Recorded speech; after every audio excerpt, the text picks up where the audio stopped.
sing, Jesus died for me.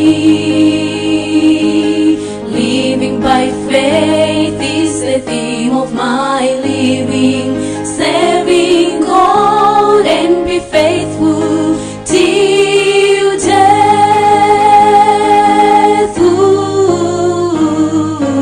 When this life is over and the wake is ended, Jesus Christ to come and take me home, where there'll be no sorrow, all is peace and joy. Forever we will sing redemption song. Jesus, I will praise Him after all, for His. When we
maybe according to the speaker, that would be 1:30. Let me welcome each one of you to this worship.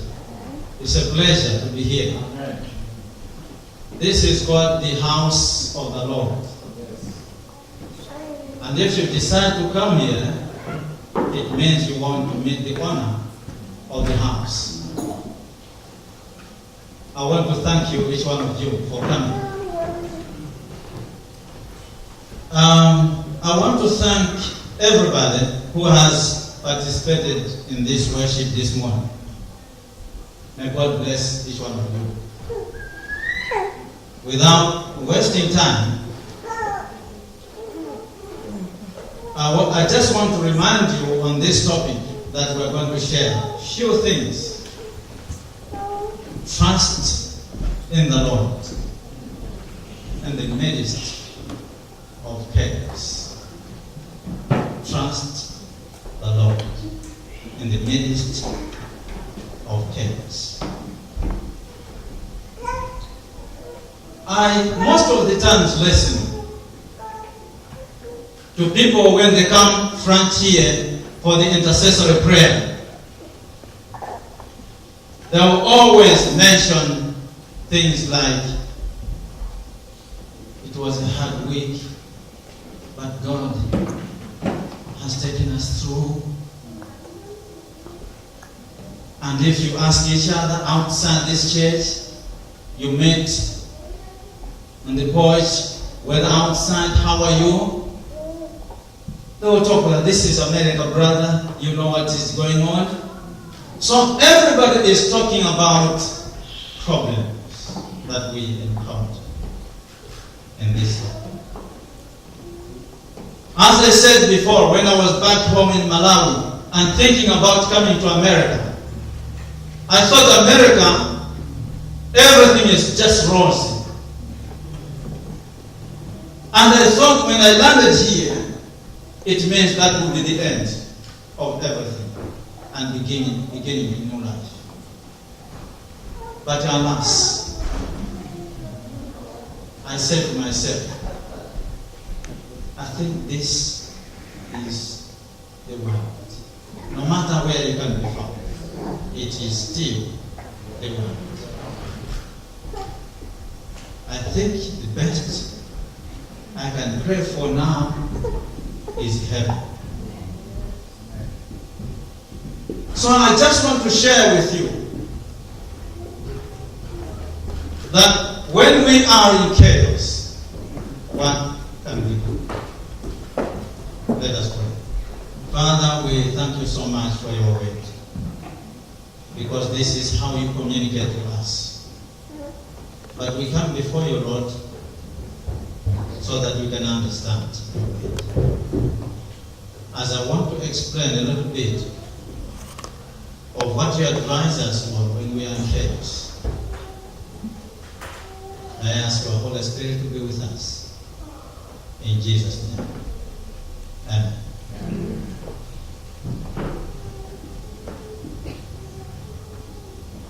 When people meet different problems in life, especially Christians, we ask so many questions, and some of the questions are, what wrong have I done?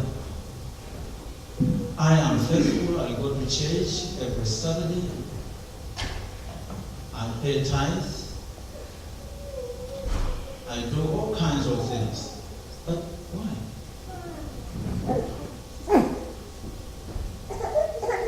Is God punishing me?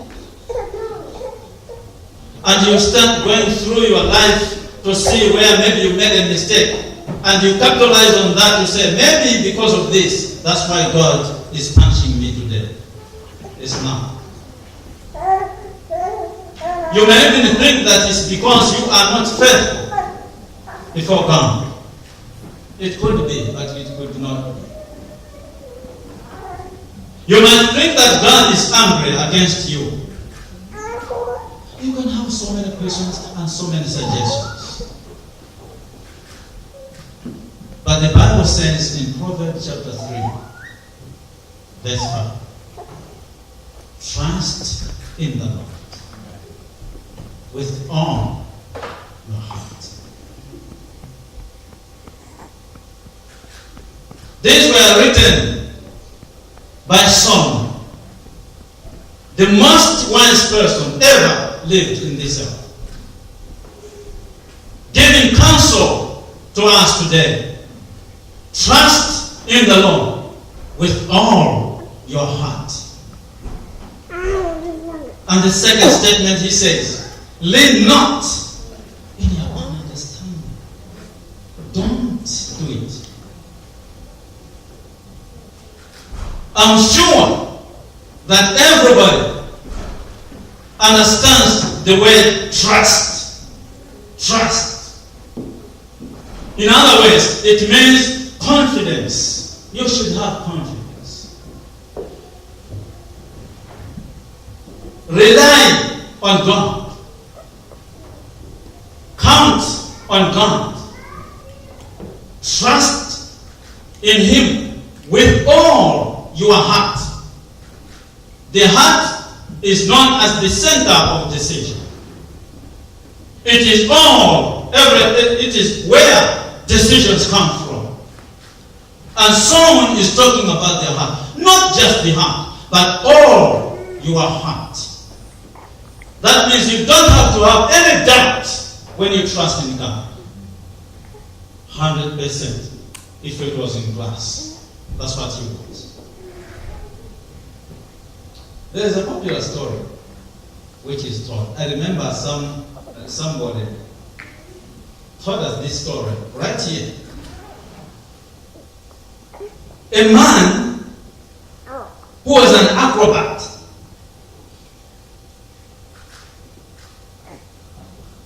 This man, his name was Blondin. Way back in the days, in 1860s.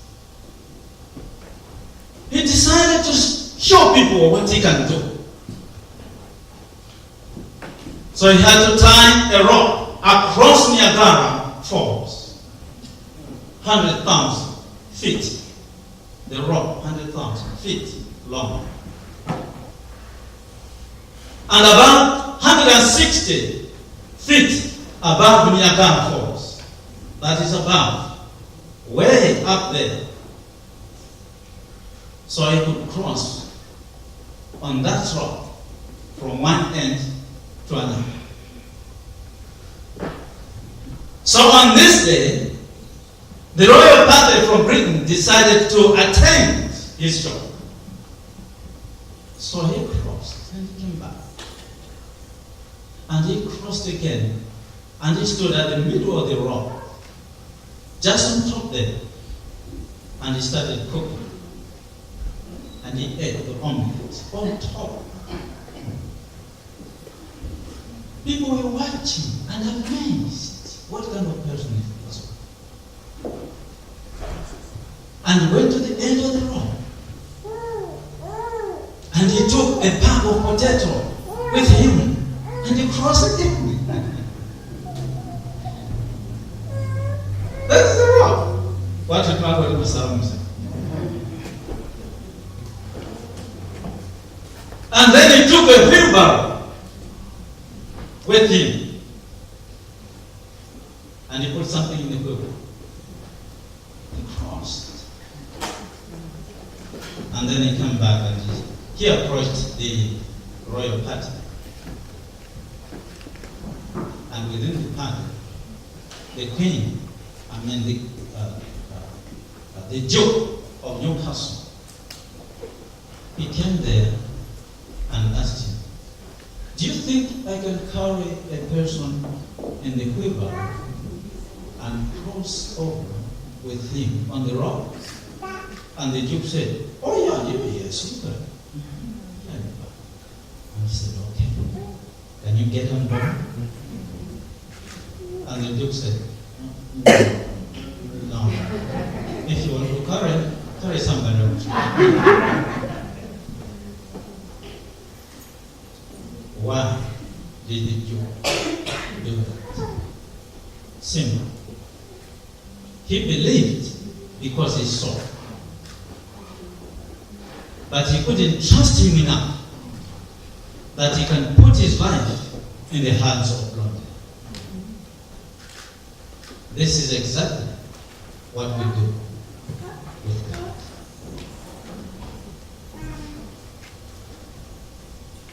So, the Bible says, trust in the Lord with all your heart. Why should we trust God? There are so many attributes given to God, but I just want to share with you a few of them. Why should we trust God? One, because He is the Creator. No one else in the entire universe is a creator. He stands all by Himself.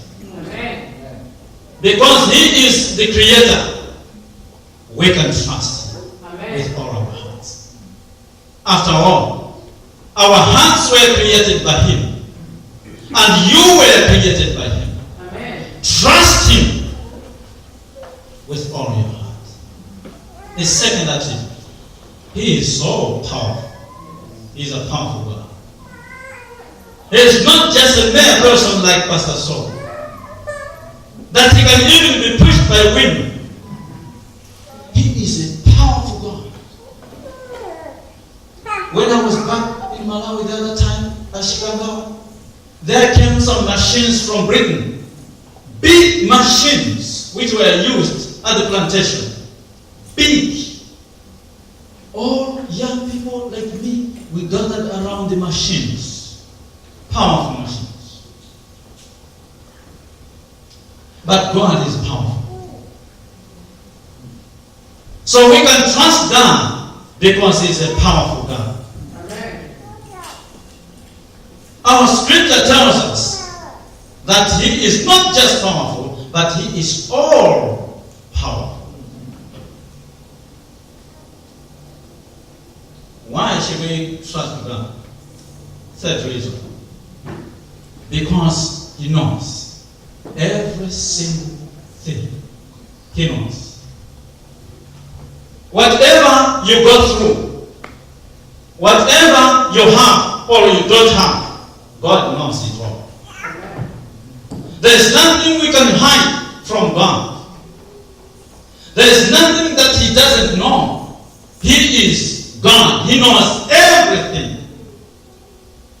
Even when you are sick, He knows how painful it is to you. He knows the degree. He knows everything. Doctors can ask you. I hear the photo saying, how is the pain? If it was 1 to 10, what do you think? Is it 1 or 10? If it is very severe, it's 10. If it is normal, if it is not very severe, it is 1. Which one? And you say, 5, 6.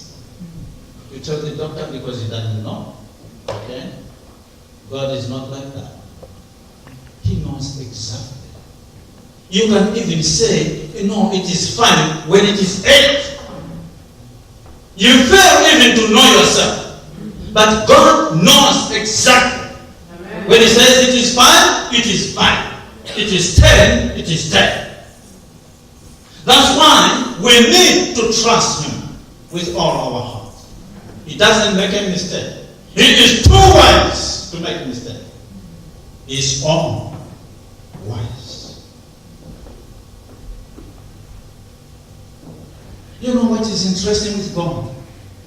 He is found anywhere, at any time, anywhere, at any time. Trustworthy God. Wherever you can be, whether you go to America, you go out, you go under, you go where, you go to Malawi, you go to where people can go, where people can't even know. God is there. After all, everything was put in place by Himself. We can trust in God.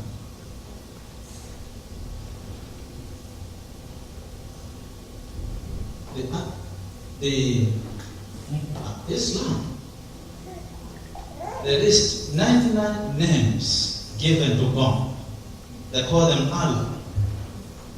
But this attribute is not found in the 99 names that God is love. You know, love, you just stop people who say, I love you too. This is very common here. I love you too. But do you know what it means to love? God is love.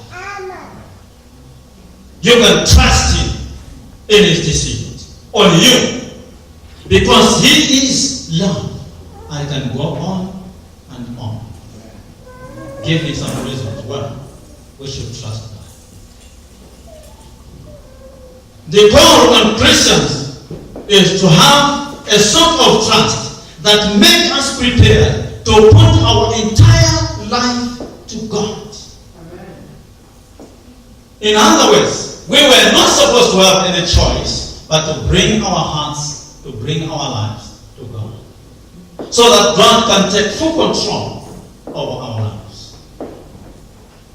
Trust in the Lord with all your heart, 100%.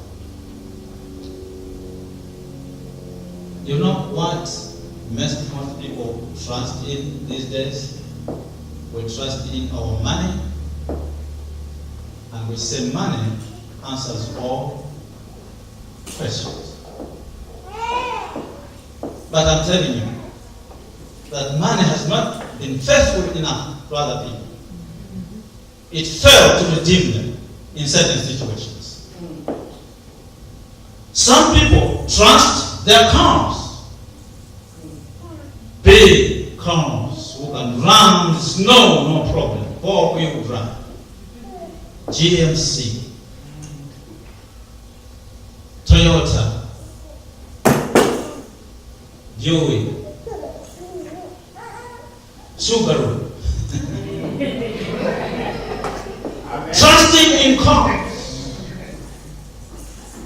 All they think about is thinking about cars. Some people trust in their spouses too much. They can't make their decision if the spouse is not there. But they can make decisions when God is not there. They trust their spouses and not God. They trust their parents and not God. They trust their bank account and not God. They trust drugs and not God.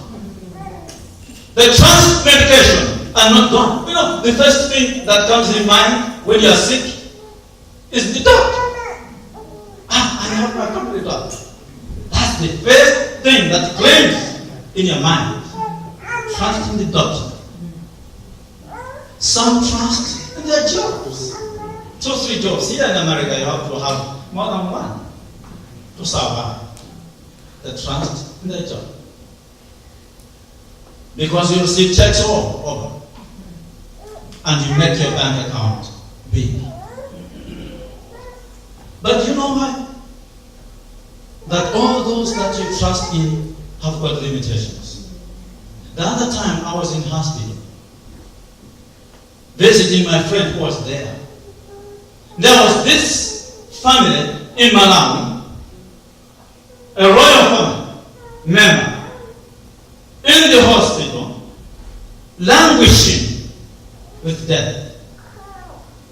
But what was surrounding that guy? What was surrounding that guy? You can only tell if you go into that room. You can just tell to say, oh no, I think this is a special patient. Some little music here, not so loud.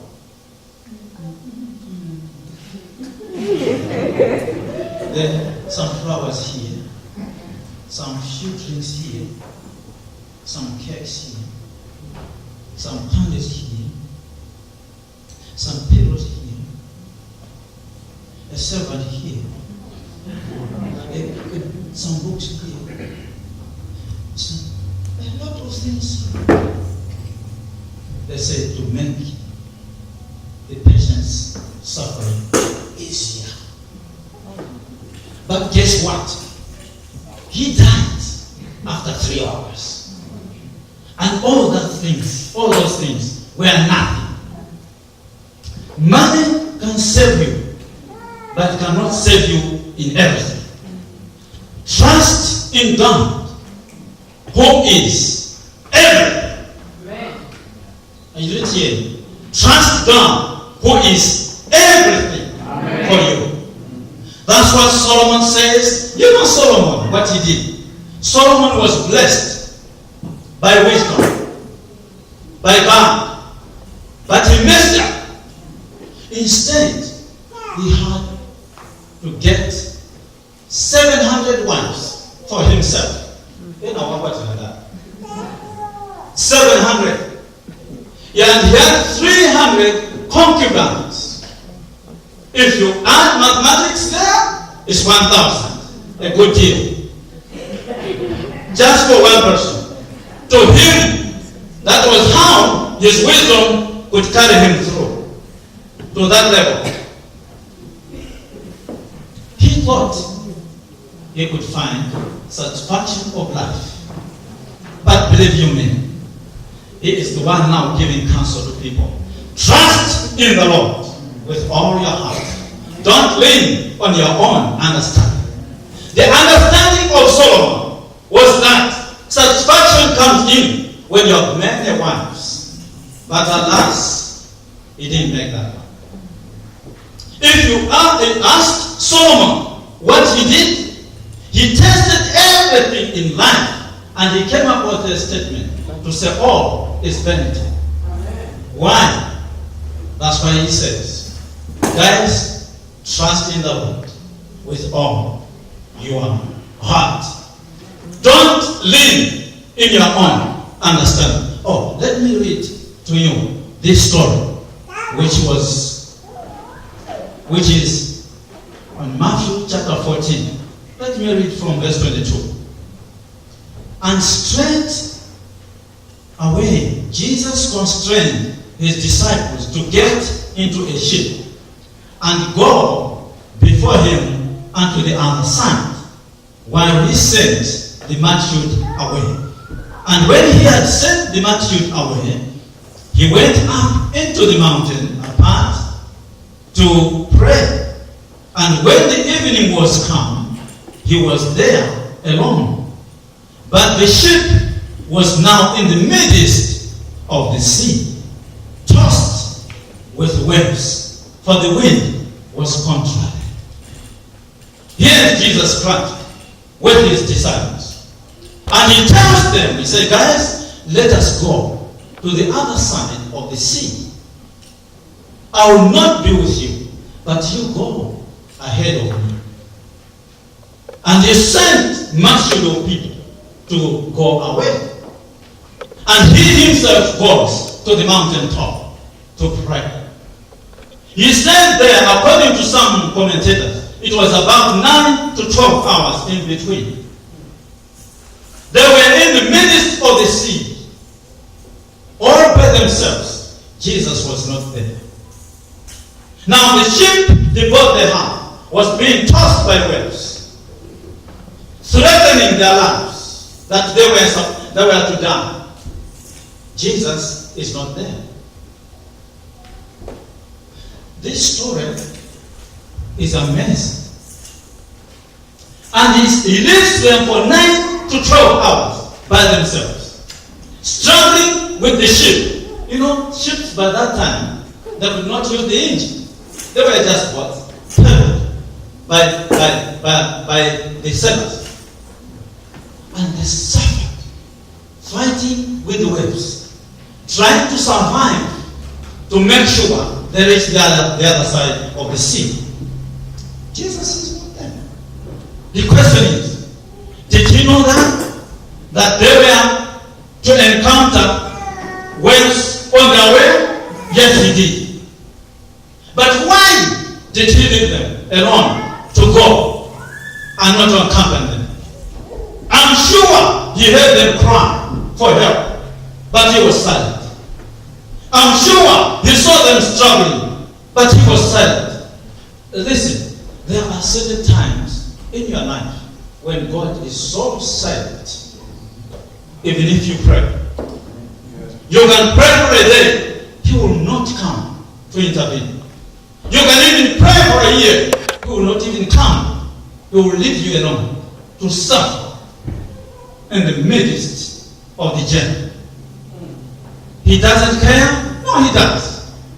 He knew, but the fact was, they are going to the other side of the sea. That was a guarantee that they are going to reach the other side of the sea. Amen. Whatever they meet on the way, it doesn't matter. What matters is to reach the shore of the sea. Jesus Christ was silent. They were in the midst of the sea, crying, talking to each other, trying to reason what we can do, strategizing. Maybe they were strategizing. How can we do? If you do this way, I'll do this way. If you do this way, I'll do this way. I think we're going to make it. They try to do that, it doesn't make sense. The boat is sinking. They were praying. Jesus was at the mountaintop praying. There was a certain guy by the name of Paul and Silas. Paul and Silas were put in jail. Paul and Silas, they were put in jail. Do you know what these guys did? What we can probably do also? Instead of focusing on the jail, and instead of focusing on the people who put them in jail, instead of focusing and trying to strategize how they can come out of the jail, instead of focusing on the trouble, the problem they have, they focused on God. Amen. They trusted in God with all their heart. What did they do? Read the book of Acts. They were praising God in jail. The Bible says, in whatever happens to you, sing glory to God. Amen. Praise Him anywhere. Amen. Even if when you think you don't see any way out, but praise God and trust in Him with all your heart. Amen. When they were saved, miraculously, they were out of the prison. They didn't plan that way. They were just singing, giving praise to God. It is hard to give praise to God when you are in trouble. Amen. When your economic situation is in shambles, you can't praise God. It's not easy. When your relationship with your friends, with your colleagues is collapsing, you can't praise God. It is hard. When you don't have money in your pocket, it is hard to praise God. It is hard. When kids give headache in the home, that was a certain couple. They wanted to hang themselves because of the kids. You know, kids who give headache to parents, you know? Yeah. They wanted to hang themselves. I think we better terminate our lives. There's no reason why we should exist. If it comes to that point, it is so hard for you to praise the Lord. If you don't have a job, you can't praise the Lord. But one counsel, even in such a situation, trust in Him with all your heart. Amen. Don't lean on your own understanding. Because if you lean on your understanding, you will try to make it, but you will not make it. Many people fail because they try to reason by themselves. Job, with everything that he lost, and he was in trouble because he was sick, not for a day, but Job continued to trust in the Lord even in sickness and in loss. There was a certain guy I read in the book. I've just forgotten the title of the book. He was put in prison in China.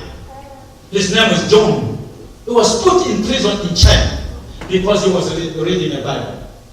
Now, when he was put in prison in China, he said, the fact that they have put me in prison because of the Bible, I will not allow to change my mind on things that I have read in the Bible.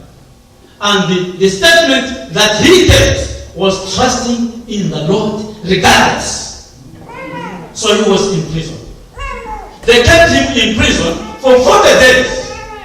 They came back. They said, can you recount your faith? He said, I will not. They said, okay, fine. They had to put some bricks on the floor so that where he steps, he must be pricked by thorns. And he couldn't even sleep because there was thorns on the floor. They kept that guy for 10 days. They come back. Do you want to recount? He said, no, I will not. They said, okay, we'll give you another 10 days. They gave him another 10 days. What they did was, they had to write X, the entire word, writing with a knife. Remember, X. That means canceling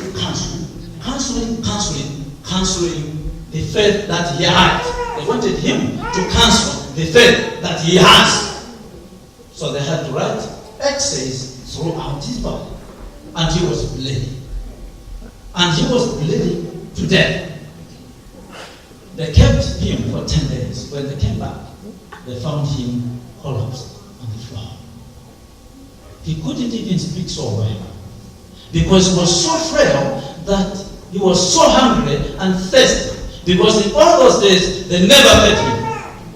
They asked him, do you want to recant today? Listen, you are about to die. The guy said in a small voice, no. And the other guy said, no, this is enough, let's take him out. They took him out and they sent him away. He was left in the street. And somebody saw him on the street. He stopped with a car and he came and knelt before him. He said, brother, what is wrong with you? He could not explain. And this guy picked this guy to the hospital and left him there. Do you know what he did?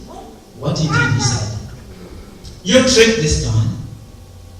Everything that you think you can do to this guy, and I'll come back and pay the bill.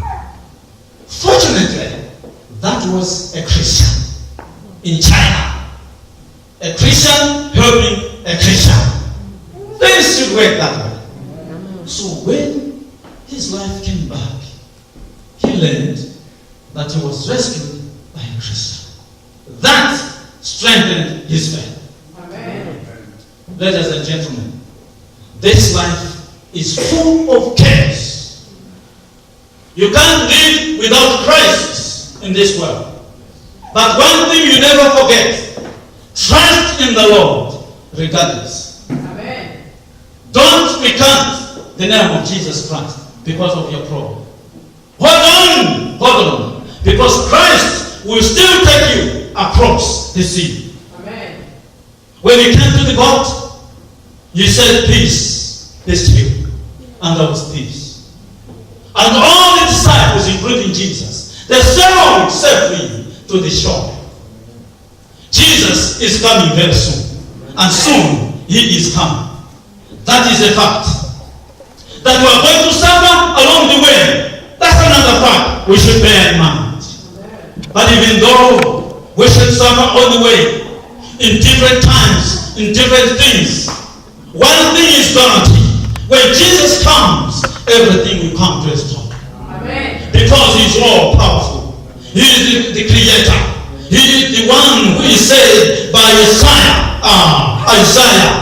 the wonderful counselor, the Father, the creator of the world, who is ready to come and renovate this earth to make it new again. Amen. All will go away and everything will be made new. If that is the case, ladies and gentlemen, all we can do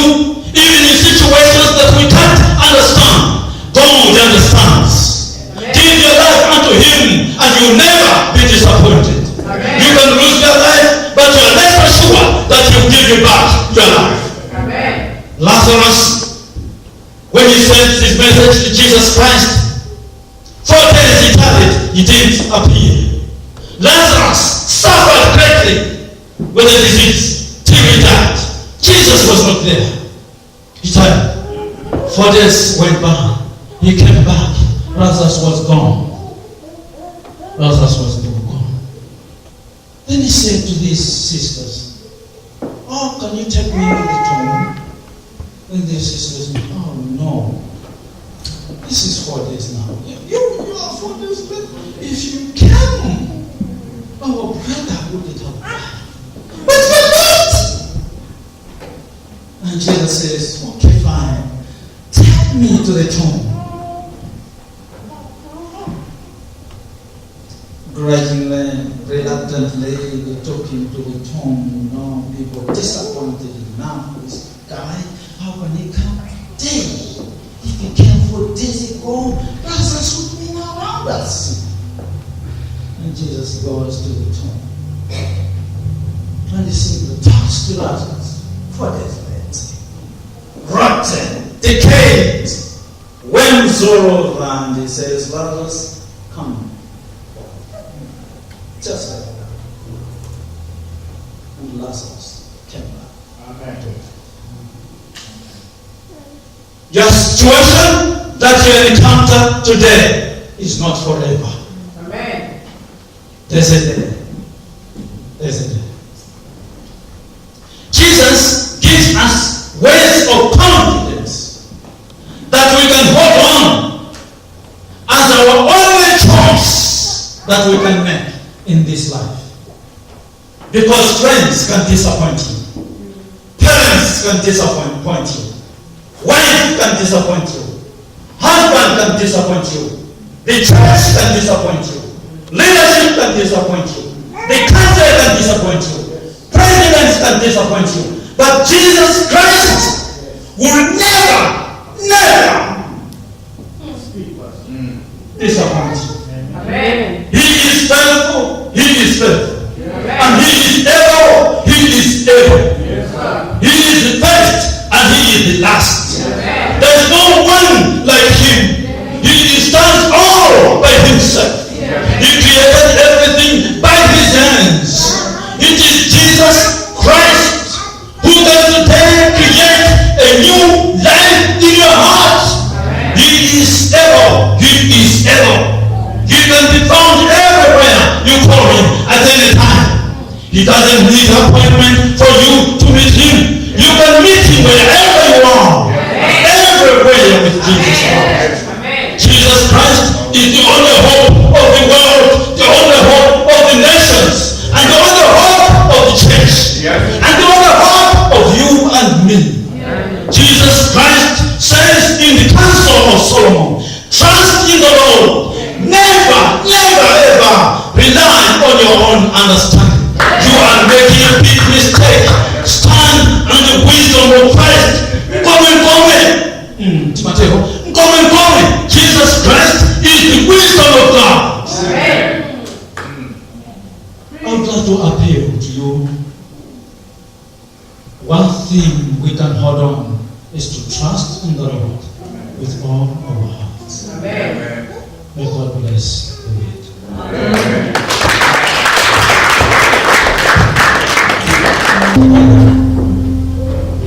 For sending your Son Jesus Christ to come and die for us, so that we can believe and have eternal life. How hard it is to save ourselves, but we place ourselves in the hands of Jesus Christ. Help us, Lord, to trust in you. And help us to understand ourselves as people who have limitations in everything that we do. But we're thankful because you are here for us. May you continue to bless each one of us today. In the precious name of Jesus.